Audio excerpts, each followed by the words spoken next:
Ms. Bauscher, this is kind of a strange question with what I think is an obvious answer, but with all the rhetoric that's out there, we ought to get this straight. You represent an awful lot of professionals. Are there any school food directors actually looking to serve unhealthy meals? Absolutely not. Exactly. And yet we do have a lot of discussion, and we're trying to figure out what federal policy we need in place that allows these directors to serve healthy meals. I mentioned earlier, and we had, Ms. McAuliffe and I had a brief discussion before we started the hearing. I visited a school in my district. You have suggested that all of my colleagues do that, and I would concur. And I went to their cafeteria, and I was there at lunchtime, and I watched how it worked. It's a very well-organized program. But this school is actually contemplating dropping out of the federal program and just operating it on their own.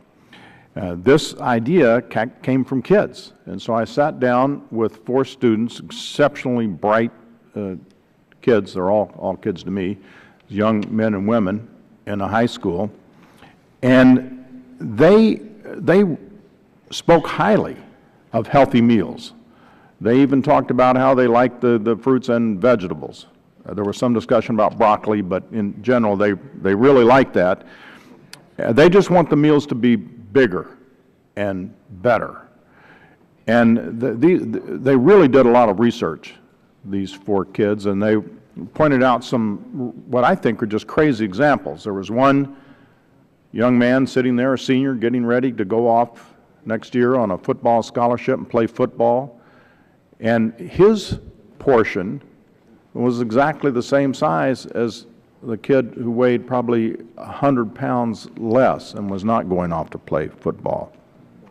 So they had some consternation there, and the kids thought, this is the fairly well-to-do school. The kids have money, and so what they're doing is just buying other food. So they're getting the healthy meal, but then they're going and buying more food because they're not getting enough to eat before they go off to football practice or to gym practice or something like that. So the school is actually considering dropping out of the program. Have you heard of other schools who have either left the program or considering leaving the program because of the constraints? Yes, sir. I recently, this past weekend, attended the School Nutrition Association of New Hampshire's conference. And I actually talked to 2 managers in a district that recently went to a contract management company or off of the school lunch program because they could not meet the current requirements and satisfy students' needs.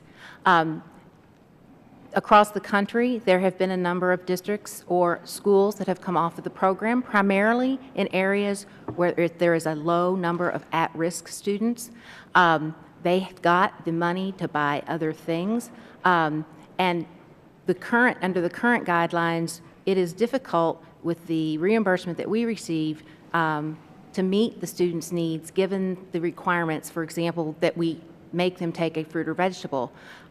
If that goes in the trash, then we are throwing resources away that could be used to improve the program in other areas, potentially meet some of their needs, or to provide nutrition education, which teaches them the importance of eating healthier choices. I've used the word and heard the word used many times, flexibility, that your professionals need more flexibility. What does that mean to you? Well, for example, again, the requirement that students must take a half cup of a fruit or vegetable, we're asking for flexibility to allow the school food authority to determine whether or not students have to take that component. The good news is students across the country are becoming more accepting and comfortable with a wide variety of fruits and vegetables, and SNA supports the larger serving sizes and the wider variety that we offer. But again, if that fruit or vegetable goes in the trash, we are throwing valuable resources away that could be used to improve the program in other areas. Regarding the whole grain requirement, beginning July 1 of this year, 100% of the breads and grains that we serve have to be whole grain rich. Most districts are exceeding or were exceeding the requirement that at least 50% of the whole grains be whole grain rich. But across the country, in regions, there are particular items Where I live in the South, it's biscuits. In the deeper South, it's biscuits and grits. In the Northeast, it's that New York-style bagel. And in the Southwest, it's tortillas, where many school food authorities struggle to find a product available in their area that is acceptable to their students.